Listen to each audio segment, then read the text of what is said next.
Out of my wallet. Quite funny. Yes.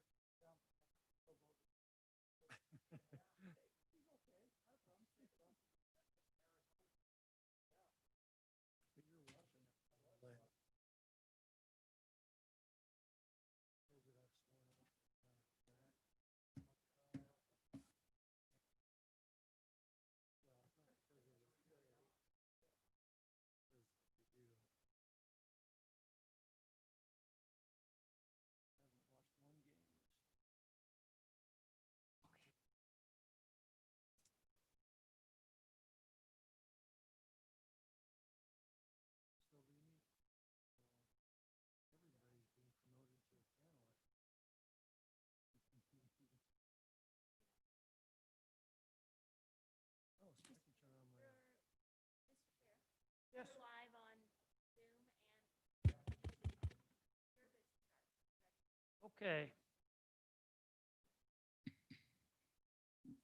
Good afternoon. It is Monday, October 12th, 2020. I make it 3:36 by the clock in the chambers. This is the time and place for the Monthly Transportation Commission meeting. We are Zooming this session. We have a number of virtual participants. First item is roll call. Howard is here. David McKinney. Ryan Lancaster. Present. Walter Steed. Here. Tracy Hopkins. Tracy was here a minute ago. He's virtual. Oh, excuse me, Tracy. Virtual. We cannot hear the chairman at all. Yeah. It's very, very faint from the chairman. Is that any better? That's a lot better. Okay. Stephen Lewis. Here. Jared Smith. Here. Tom Leclerc. We had a note that he's absent. Joseph Leckie. Here. Luke Kavanagh. Here. John Martin. Mr. Chairman, I see him on Zoom. And that would be under, Attendees.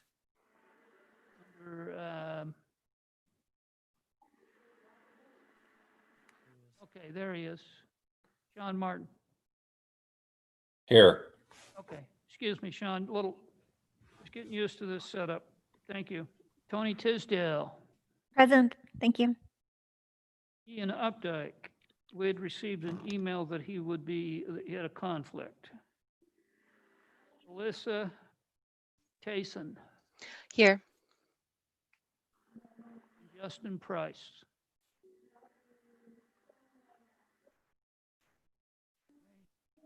We also have a member of the legal department.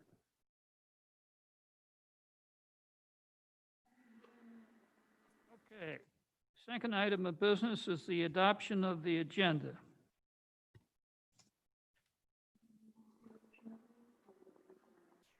Have a motion to adopt the agenda. So moved. Is there a second? Second. All in favor? Aye. Aye. Any opposed? Okay. Third item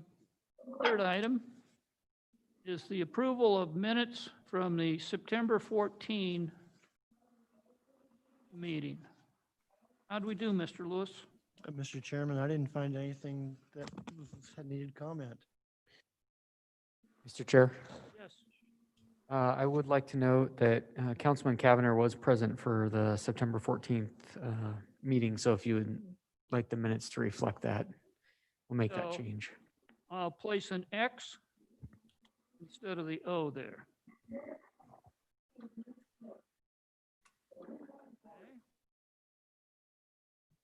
Any other corrections? I have a motion to approve the minutes with the notation that Mr. Kavanagh was present. Mr. Chairman, I move to adopt the minutes as amended. Is there a second? Second. All in favor? Aye. Aye. Any opposed? Okay. Old business, transportation projects update.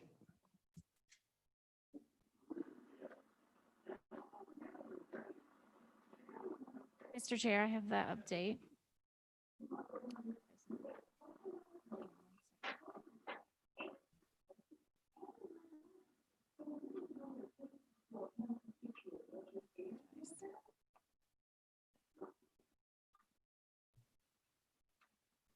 So the update, you'll see a lot of items are rearranged. ACHD did put out their new integrated 5-year work program. So I did rearrange the key projects to be in order of construction date. So if you notice, it looks a lot different. It's really not that different. It's just that the projects have been rearranged. The first item I'm going to highlight, as Caleb usually does, I'm not going to read the whole update to you, but I will highlight a few. As I just said, the integrated 5-year work program was adopted by ACHD Commission on September 23rd. Caleb is handing out a summary of the first 25, I believe it is, projects that are on that work program for your review. The other item I will note is that the 10-mile road McMillan to Chinden project, this will be the last time you see it on the update. It has reached substantial completion as of September 15th.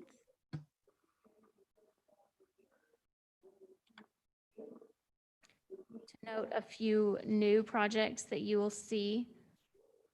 The 8th Street at Meridian Middle School, ACHD will be installing an enhanced pedestrian crossing at the 8th Street and Meridian Middle School. This is different than the Cherry to Library crossing that has been on in the past. This is a new project that you'll see. It was on the October 90-day bid list that ACHD published. The other new project that you will see is the 9-mile creek pathway in the pathways section. Got an update from our pathways here at the city parks department. They are working on that. There is some easements that are being obtained. They're working on obtaining. That is will likely be tied into the Rail with Trail program that's going down the railroad from Black Cat to Locust Grove. This is just north of where that Rail with Trail program is. It's actually just south of the 9-mile creek. So there's a description there for that project. The only other thing I will note is that the Lake Hazel and Eagle Road intersection is open right now for public comment on the ACHD website. The public comment period does close in a few days. I believe it's on October 16th. They're widening that intersection, and their design is published on the website there. That's on page 10. So if you want to go and review the design, make any comments, that period is open for another 4 days.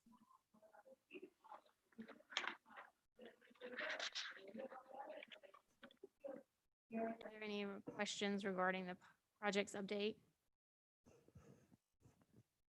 Mr. Chairman, Mr. Lancaster. I have a question, Miranda. So you mentioned this 8th Street at Meridian Middle School as a new project.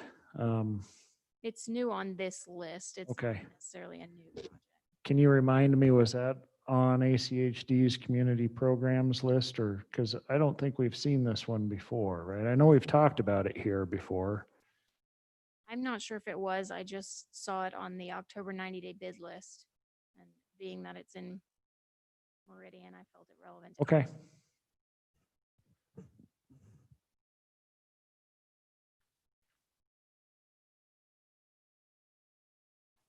Any other questions, comments for Ms. Carson?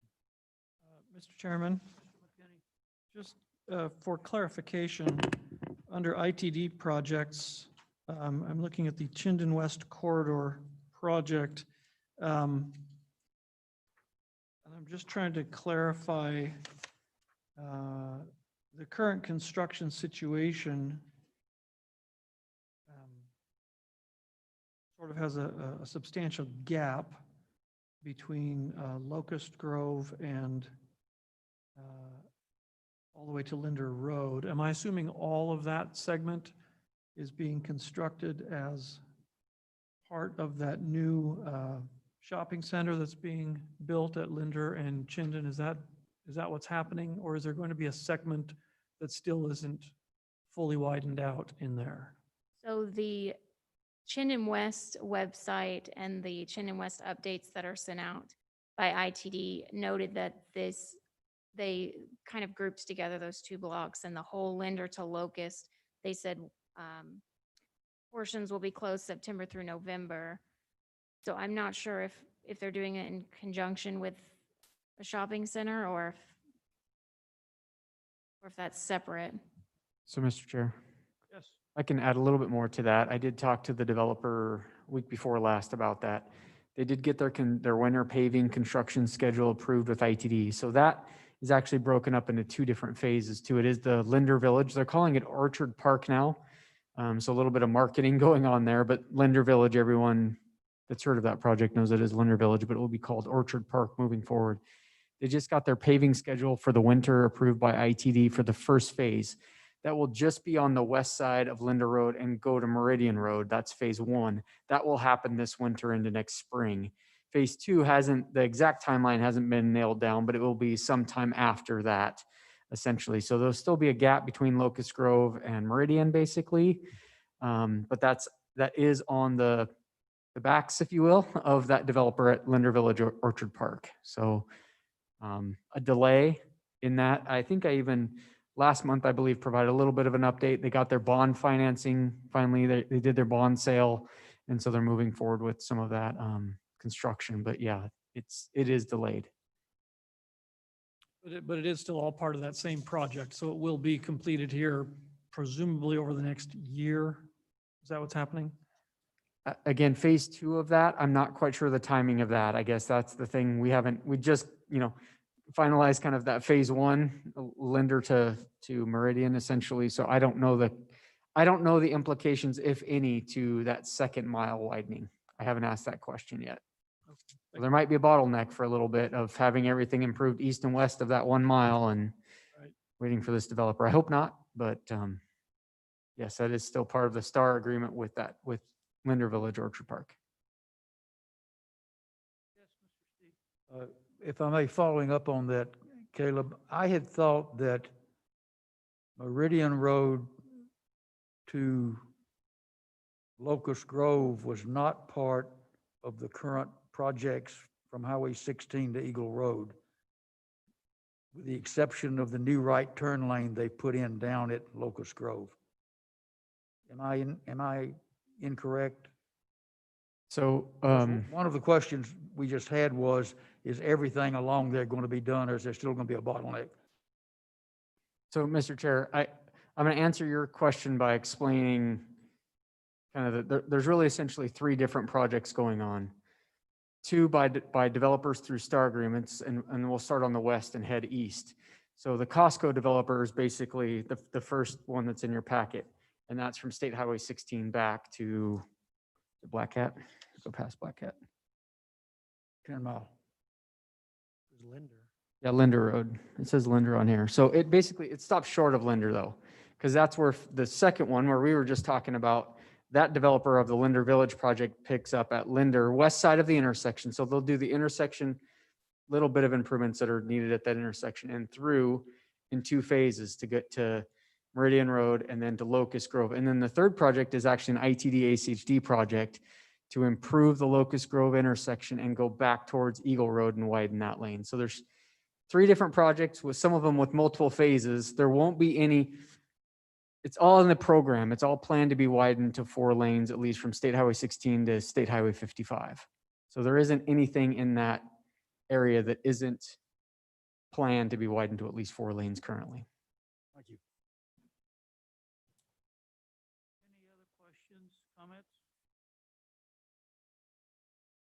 Okay, so old business, transportation projects, that is closed for this session. Next item, new business, Meridian Police Department update. Mr. Chair, Yes. Sergeant Frazier had to leave for another item, but he said he did not have any updates to provide. Okay. Brief and succinct report. Item 4, under new business, shared vehicles. So, Mr. Chair, we just checked and it doesn't look like the spin representative is on the line. I did send her the agenda packet and a link to the Zoom meeting, so I'll check my emails real quick. I'm just getting back from an appointment myself, but I was expecting her to be on the line so she could give a presentation, but it looks like we should probably just press on the agenda, and it might be a quicker meeting than anticipated. Okay, shared vehicles. Moving on to item number 5, Ordinance and Development Subcommittee update. And we have Mr. Smith giving that report. Yes. Yeah, so we met just prior to this meeting. It was Mr. Steed, myself, Ms. Kane from legal, Sergeant Frazier, and then David Claiborne from the State ATV Association. Mr. Leclerc was not available at the time.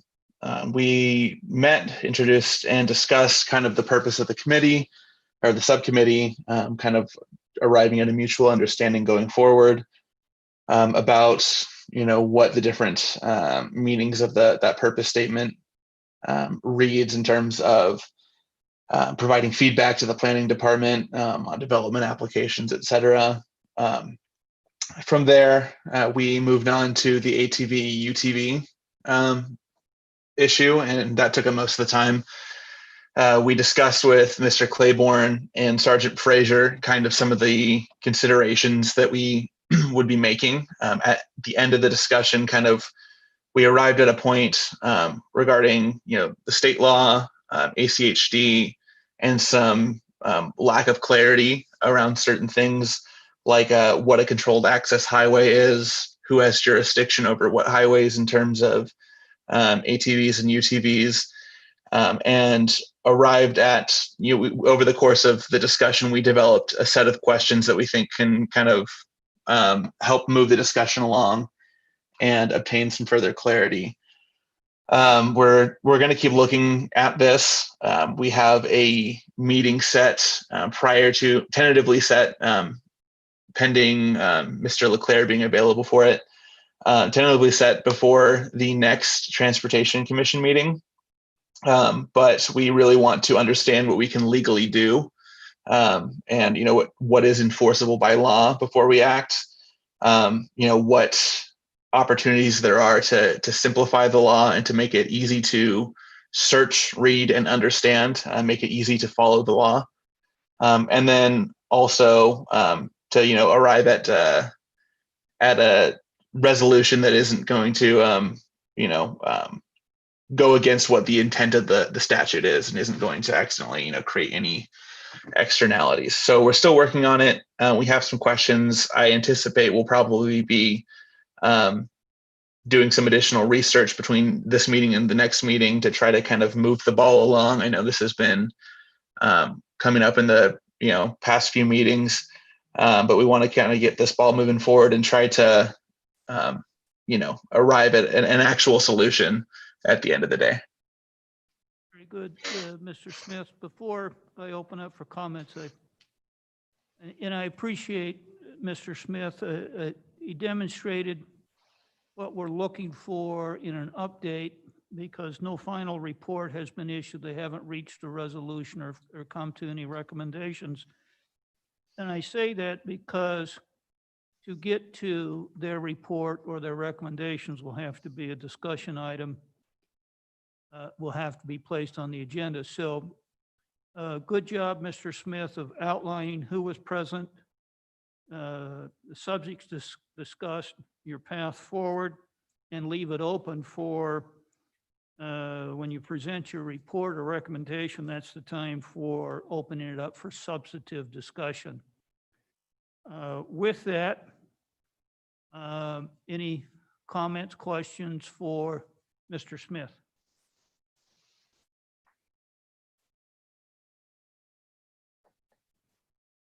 Hearing none. Well, Mr. Smith, that sets a standard for us. Hope you took some notes so we can follow that template, if you will. Other committees, other subcommittees will be meeting, so I do appreciate that. And look forward to Mr. Hood and Ms. Carson. That would be another agenda item at our next planning session, I take it. Yes, sir, Mr. Chair. Okay, thank you. Okay, Ordinance Development Subcommittee update. Staff Communications, item 6. Mr. Chair, I'll tackle this one. I will just note before I get into this one and see if you have any questions. Probably noticed Miranda's taken more and more of facilitating this meeting on. So she largely put the packet together. However, I'm still getting most of the emails. So the staff communication, it probably just makes sense for me to put this together until the near future instead of just forwarding the emails that I get to her. But first, thank you, Miranda, for putting the packet together. But I'll probably cover this one again for the foreseeable future. So Lindsay is here. I think she was going to talk a little bit about the shared vehicles, give you her perspective on that. Just by the way, I did send an email. I didn't have any thing from them. They're in another time zone, so maybe they mixed up the time that the meeting was going on. I told her that, hey, the link to the Zoom meeting is in the agenda, so we'll look for her to maybe come on in the next few minutes. See if she's still giving that presentation, but that's one of the reasons Lindsay was here, to give a little bit of a perspective on the shared vehicles item. The first thing you have in your staff communications memo on page 17 is that email from Lindsay, just asking for a couple more months to do a little bit more outreach on alleyways. We had talked last month about having a follow-up discussion on alleyways. I don't want to put words in her mouth. You can read that there, but essentially just a little bit more time to do some more outreach and make sure all the stakeholders are contacted, involved, and whatever request may come forward is fully vetted through that Downtown Business Owners Association. So just a quick update there, why that's not on your agenda this month, but look for it probably in December or so. I'm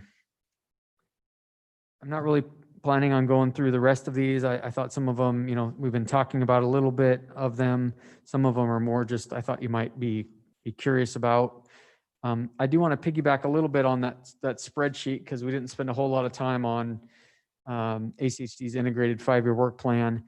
On page 20, I just put a copy of the agenda, basically, that it's called a transportation summit. I don't know, that makes it sound like I don't know, makes it sound really, really important. And it was a good meeting.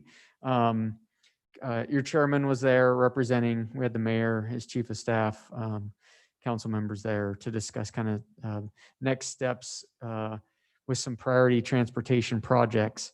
A lot of that was based on the survey results that the city recently got, and transportation, traffic were at the top of what people wanted to see addressed by the city. So this summit was called together. You'll see more on this. In fact, the project review subcommittee will probably be more involved in this going forward. Kind of we'll have another meeting with this group. Bless you. Have another meeting with this group here in, I think the mayor's office is trying to schedule it here this week or next.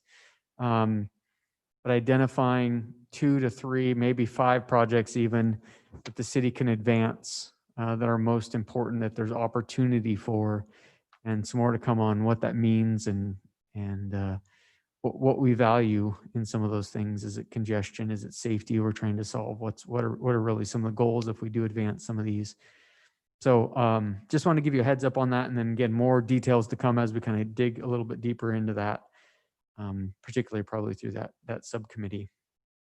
And then another update, and this is going back.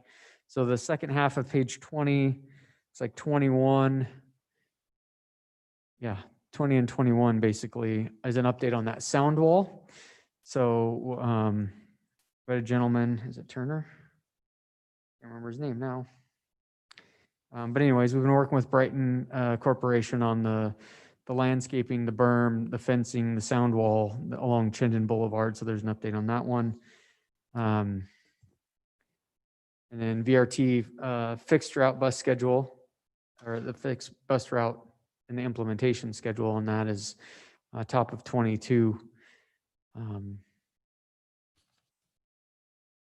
then we'll probably dig a little bit more deeper into Fairview Avenue once we get a little bit more direction from the ACHD Commission.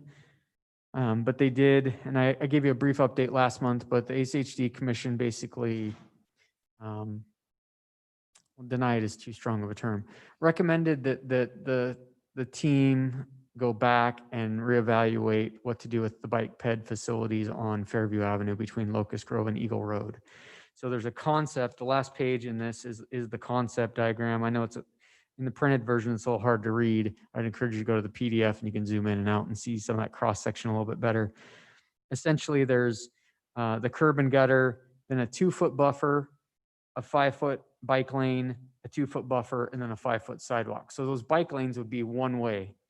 So traveling with traffic, one way, 5-foot wide, and then a separate detached sidewalk area of the same width.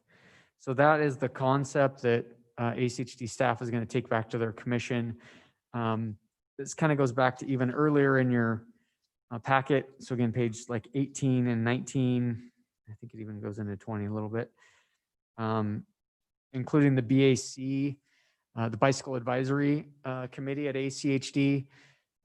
That's more, the pages here, 18, 19, are more related to the North Meridian plan, which was adopted, but it's still relevant, I think, to some of these other projects that ACHD does as far as what the treatment should be, if it's a separated bike lane, a bike path, a shared use path, a bike boulevard, all the different treatments. So anyways, just wanted you to have that, and there'll be more to come on that, especially after if they generally give the go-ahead that they like this concept better than the in-lane bike lanes next to traffic. They like this, or potentially even a 10-foot wide shared multi-use pathway is kind of the other option on the table, would be a, again, multi-use pathway each on each side of the roadway. So I spent more time on that than I typically do for staff communications. But I would stand for any questions if you have any on what I put together. Mr. Chairman, Caleb, on this bicycle path section here, how is that bicycle path treated where you come to approaches and intersections? Because when you've got the bike path that's shared on the roadway, of course, it follows the grade of the roadway. But when you're off to the side and you're above the curb and gutter or behind it, are there significant grade changes? Is that going to be an issue? Will cyclists, has that issue been addressed? Mr. Chair, Commissioner McKinney, it's been discussed. It's not fully addressed because they want to make through the concept, but those were some of the main concerns with this concept, is all the curb cuts and what does that do? Is it curb return? Is it curb cut? How do you, even the painting that goes along with that, how do you call it out differently than just being the throat of the driveway? So we've talked a lot about those things. I don't think it's not solved yet. I think the engineers believe they can. It's been done in other places. So that's at driveways. We even talked about what do you do like at the major intersections, say at Locust Grove, what do you do with the bikes? Because some bikes want to go through and some want to go turn left. So you got to get the bikes that want to go through back in lane to go through the intersection and still accommodate those bikes that want to go, say, northbound if you're westbound on Fairview. So a lot of these things have been brought up, but we aren't to that design stage yet where we've solved all those or have all the answers to what this typical cross-section would look like at intersections and at driveways. Well, let me just say, personally, I prefer having the bike lanes separated, because the truth is the bike lanes that share the roadway and are simply separated by a stripe, on the one hand, They don't get used a lot, in part because it's still very unnerving for cyclists to be riding that close to, heavy traffic. And so I'm all in favor of moving them to a more separated and buffered location. Likewise, it strikes me that, a 5-foot bike lane and designated as a one-way bike lane, the truth is cyclists with the separated bike lane, they're going to try to go both directions, especially if you've got a 7-lane section here and you're headed one direction. A cyclist isn't likely, I don't think, most of them aren't likely to cross all the way to the other side of the road. So that suggests to me that the shared multi-use pathway is perhaps the better option, because then cyclists can pass each other so long as there aren't pedestrians. And that's likely most of the time. Because, if we're talking about Fairview Avenue, how many pedestrians walk along Fairview Avenue? Not very many. And so the truth is, strikes me that the shared multi-use pathway is a stronger option, and you can shave off 4 feet of right-of-way by going to the shared pathway on both sides, and you can make the entire pathway, now the pathway / sidewalk can be a 2-inch asphalt instead of partially 4-inch concrete and so on. In the end, I think you save costs on right-of-way, you save costs on construction, and it strikes me as a win-win. Then you would have to have some kind of a separation, like you say, when you get to intersections and approaches and things like that. How to deal with that, I recognize that's a challenge, but I have no doubt we have some talented and smart people who can figure that out. But that strikes me as all around a great solution. I hope we do this more than what we have been doing in the past. So Mr. Chair, if I can just share, and this is a timing thing a little bit, having 4 weeks in between this commission meeting and when ACHD developed this concept and needed to have comments back to them. But early last week, so I have discussed it with others here at the city, we essentially shared that same information that Commissioner McKinney we weren't opposed to this, but we said, hey, maybe the 10-foot shared use facility is an option. And again, I followed that up though with, have you talked to your bicycle advisory group to see what they think? I mean, they would probably know best what would get the most use and things like that. But we brought up similar concerns.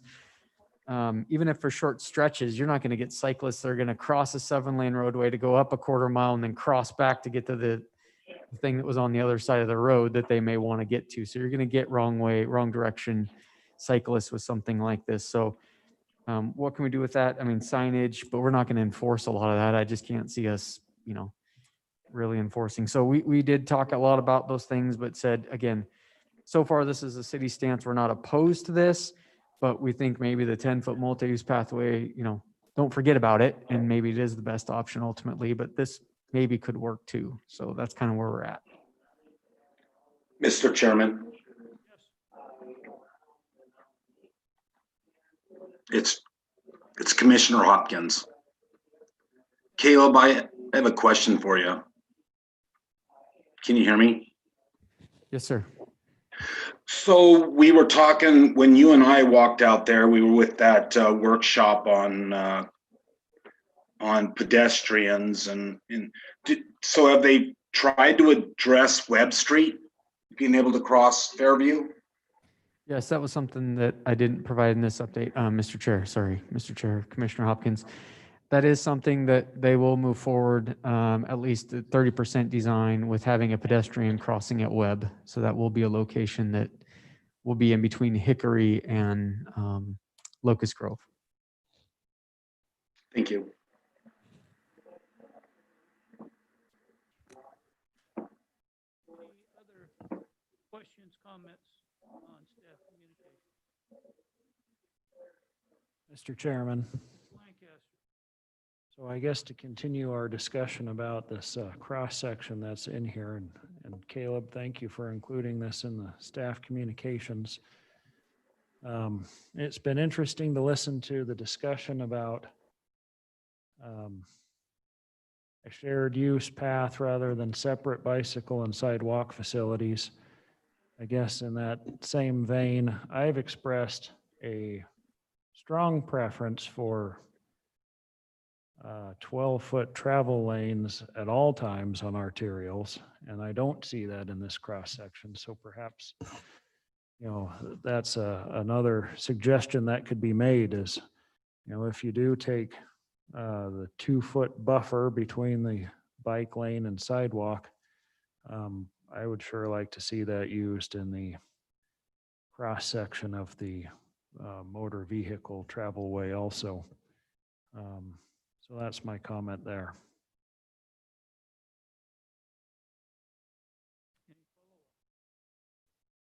May I ask a question? I have lots of people ask, in talking about bike lanes and so on, I get lots of input from people saying, hey, why do we need 12-foot lanes? A 10 or 11-foot lane works perfectly well in this place and that place and so on, and they give all kinds of examples. And of course, I'm well aware that a 12-foot travel lane is the standard. That's the, standard nationwide. Talk to me about the reasons and sort of the general understanding among highway engineers as to what are the drawbacks of reducing lanes to 10 or 11 feet versus sticking with the standard 12. Mr. Chairman, may I respond?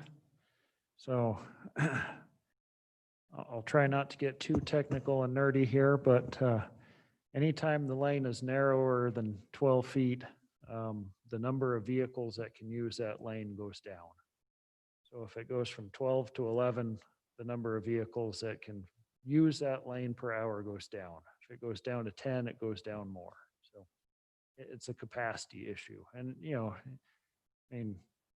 driver experience, so the narrower the lane, the less comfortable you feel, right? Which makes you not want to be close to other vehicles in adjacent lanes. And so there's just fewer vehicles.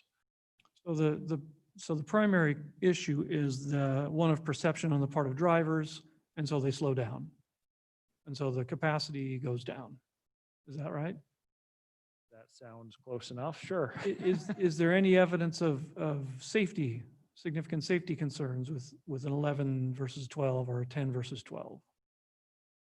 Good question. I don't know. I don't know if it causes more crashes. Mr. Chairman, just to add to that, the biggest reason, at least at slower speed, seems to be the width of vehicles. On any street where you've got significant bus or truck traffic, I guess bus and truck is buck, right? Bus or truck traffic, okay, legal width is 8.5 feet. And I've seen some trailers that I know are wider than 8.5 feet out there. But 8.5 feet plus mirrors, okay, on a bus or a truck gets you to 10.5 feet already. A foot on each side. So that's already at your 11-foot lane. I think anything narrower than 12 just risks a collision with a large profile vehicle.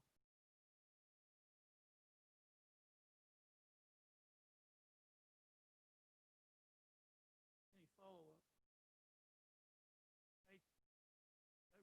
I recall I'll come back and you'll see the connection here.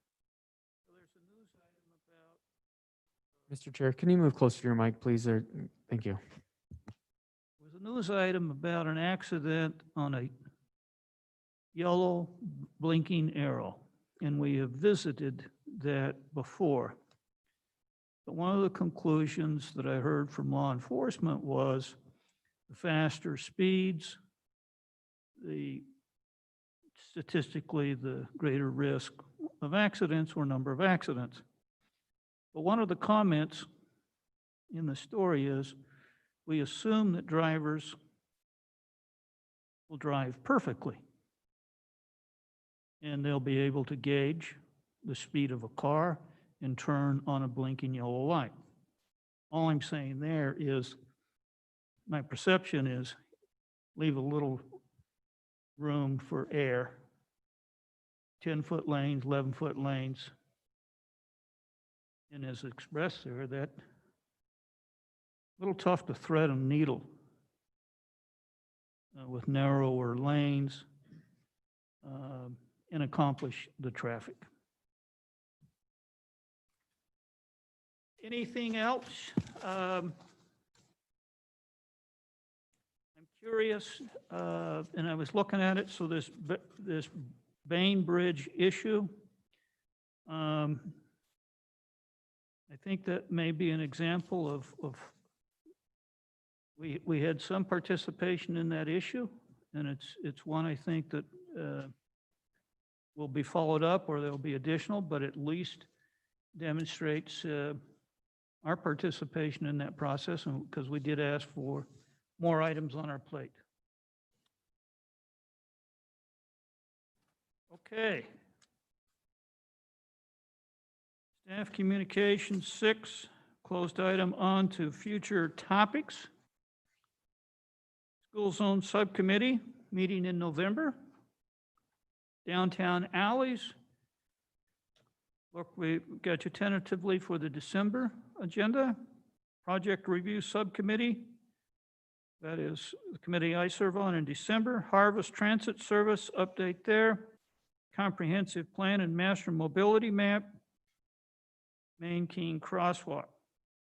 Any other items that, Mr. Steed? Yes, sir.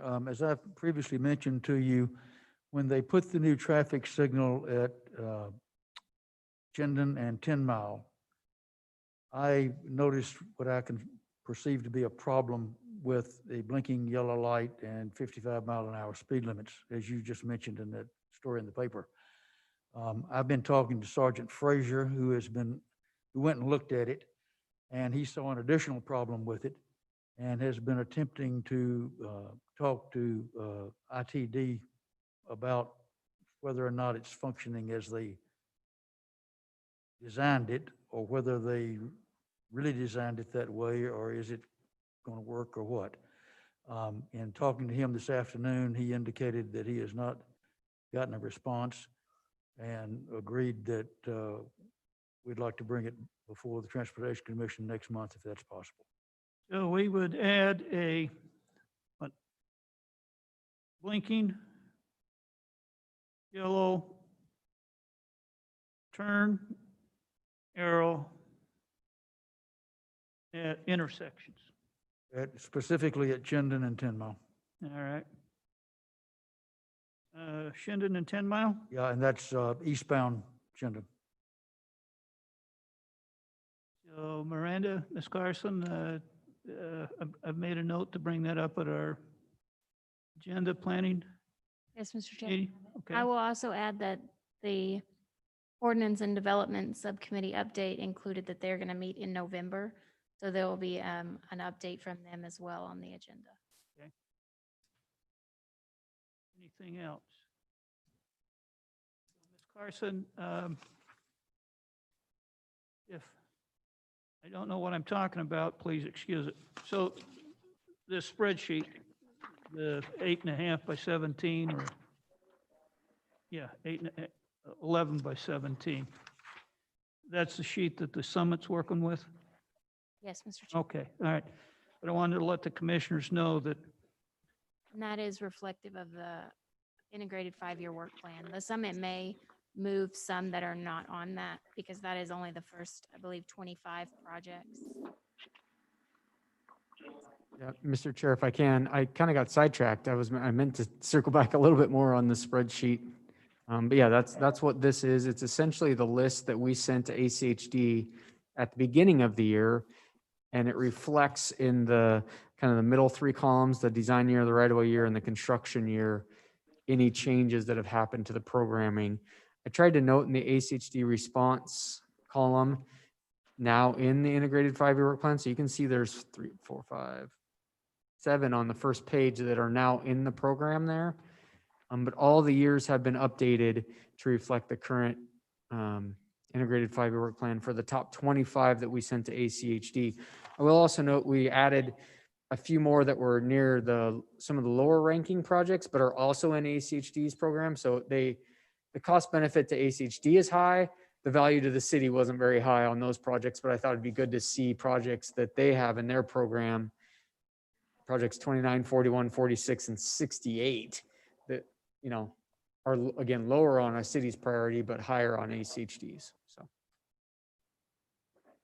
Commissioners, what, to the extent that I could, and I appreciate that we have worked on this sheet. So in this summit, I've carried back your comments or our thinking of how we have ranked or scored these projects. And at least to that extent, have represented what I think this commission has made their recommendation. So it's of value. And I just wanted to acknowledge the work of this commission. And when I have moved forward, the way I ranked it was simply to concentrate on the first 10, and if there's additional fundings, to then look at the next one. But if there's funding that's needed to complete the first 10, that's my comment to allocate some city fundings. And then if there's a balance, then look at the next on the item. But I appreciate that we've been able to look at this and then bring that to this, participate in the summit. Okay. Mr. Chairman, Yes. I can see that, I saw on the work plan that there's a roundabout going in at Taconic and Eagle. We've kind of touched on that several times. We did a walkabout out there when the workshop was out there, about the fact that you got a lot of kids crossing the road there at Eagle Road for YMCA and the school. That's going to be on our docket. Somebody's gonna complain about that. So it'd probably be good to revisit that and kind of as an upcoming agenda item. Mr. Hopkins, you're talking about item 26, I believe, Eagle Road and Amity Road roundabout dual lane. No, the Taconic one, it's on the 5-year work plan. It's coming up. Not sure when it hits the boards for a bid. I just think that there's going to be people that are going to come before us and address that. Mr. Chairman, the roundabout at Taconic is part of the Eagle Road, Lake Hazel to Amity project. I'm not sure if that's on our list or not. It is in the project updates, Mr. Chair. They updated the description for the Eagle Road, Lake Hazel to Amity to include a roundabout. Okay. Mr. Hopkins, would you want to put that on future meeting or wait till it's come up, or what were your thoughts? My thoughts is we probably should visit it before they get designed and ready to build and everybody's complaining. It just would be a good week. We came out here with the workshop to look at that, kids crossing 10 Mile, the fact that you have a hawk signal at the end of a roundabout and all of that. Caleb, I don't know if you got any feedback from the workshop on what they thought about that, but it seems like a car wreck to me. I mean, I'm going off of memory. I didn't get anything officially from the facilitators of that workshop, but when we were out there, they certainly didn't seem to be a fan of, at least at that point in time, it was the pedestrian crossings essentially on the south side to get to YMCA and Hillsdale Elementary from Sky Mesa and the other subdivisions that are on that side of Eagle Road, the west side of Eagle Road there. So again, nothing official, but yeah, they seem to prefer a signalized intersection there. Design will be kicking off this fiscal year, so I think the timing is right, kind of like Fairview, like we've been doing with Fairview. We haven't had a team meeting on that one yet, so it hasn't been officially kicked off, but now that we're into 21, ACHD will be gathering folks, scoping that project and starting design here this year. So I think it is timely. We can put it down as a future meeting topic. And once we have something to kind of at least, in concept, look at a little bit closer. We'll definitely share that with the commission. Mr. Hood, you think if we put that on a future meeting, November, December, January, March, what? So I'll kind of leave it up to you, Mr. Chair. Just my opinion would be, unless you really want to get out in front of this, and I guess my concern with getting too far out in front of it is we may not have all the information. So I know there's some on the commission that want the data, that want some of that information, and I agree with Commissioner Hopkins. Anecdotally, it doesn't seem like a good idea, but I can't necessarily explain to you why I think that's a good idea. I don't really have any real facts to back that up, or other similar locations where there's been crashes or near misses or anything like that. So I guess what I would prefer we do is wait until ACHD kicks the project off. Usually that's just sort of we're going from A to B. What are the concerns? What should we look at? And I can voice that. Hey, we're concerned that you're starting with a roundabout here. Do we really think a roundabout's the right? Can you seriously consider a signal? And then they can do that analysis of looking at a signal or a roundabout. We can get that information. I can come and share it with you, and we can say, well, the city prefers this or that. But if you want to get out ahead of it and just say, nope, absolutely, the city prefers a signal, potentially. I'm not necessarily opposed to that. So if you want to do it in December or sometime sooner, that's probably fine. I don't know when they're going to kick that project off, but again, we just started the fiscal year, so it's probably pretty soon. Mr. Chair. Ms. Carson? Also, the school zone subcommittee, I believe, is meeting in November. And this may be the fact that it's directly across, it is in a school zone. I know that subcommittee has discussed this stretch of road before. It may be a topic for them to go ahead and start looking at roundabouts in school zones. Just a suggestion, it is of course up to you as a chair and the subcommittee chair on what items they want to discuss. I'm not sure if that agenda for November has been set though. Okay. Mr. Hopkins, thinking out loud for a minute. Do you see value for this commission to do a little homework just to further understand the concept, not get into the weeds or not get into the details? Just so that we may have a better understanding before, as Mr. Hood suggested, once it gets on, I'm going to call an official agenda or an announcement, that we've done some homework, or should we wait?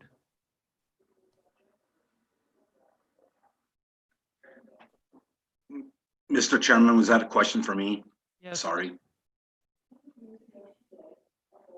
I'm just asking if we can, if you think it's, this won't come out right. Do you think it's worthwhile for us to do a little homework up front so we better understand the overall concept, or wait until we see a fuller developed plan?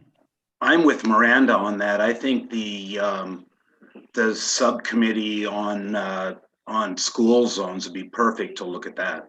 All right. And then recommend to us how we proceed. So if we delegate to the subcommittee the homework part of my question, then that gets us in line for when this developed plan comes, or a future plan comes before us for discussion. Perfect. Does that seem acceptable, commissioners? Miranda? Ms. Carson, excuse me. I believe, Mr. Chair, Commissioner Lancaster is the chair of that subcommittee. So I would defer to him on whether he. Mr. Chairman, that sounds fine. Okay, I'm just trying to get us lined up a little bit, and we're in uncharted territory as far as how we assign to subcommittees and develop a protocol. So that's what I was exploring. Mr. Chairman, Mr. Lewis? just as far as timing goes, I know that ACHD has issued a request for proposal for the design of the Eagle Amity to Lake Eagle project. So if I were to guess, I'd say a consultant would be on board probably January to start that design process. Okay. Good. So, Mr. Hopkins, I think in answer to your question, we've got the ball rolling with the subcommittee looking at it.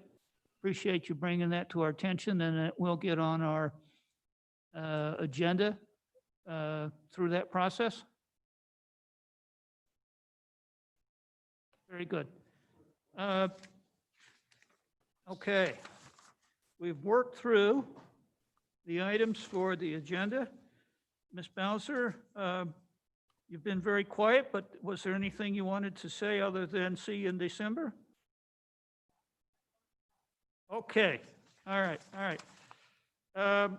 Our next meeting is set for November 2, Monday. Unless there's other items? Mr. Chairman. Yes, Hi, this is Tony Tisdale at Compass.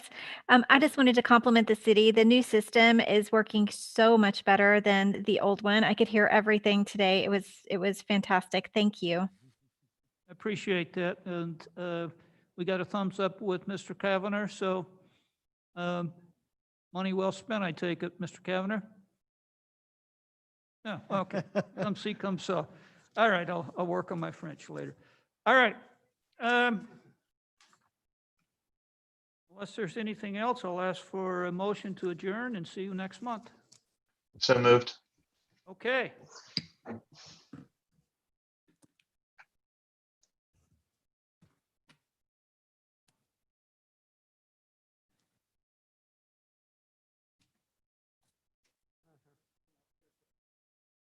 Right.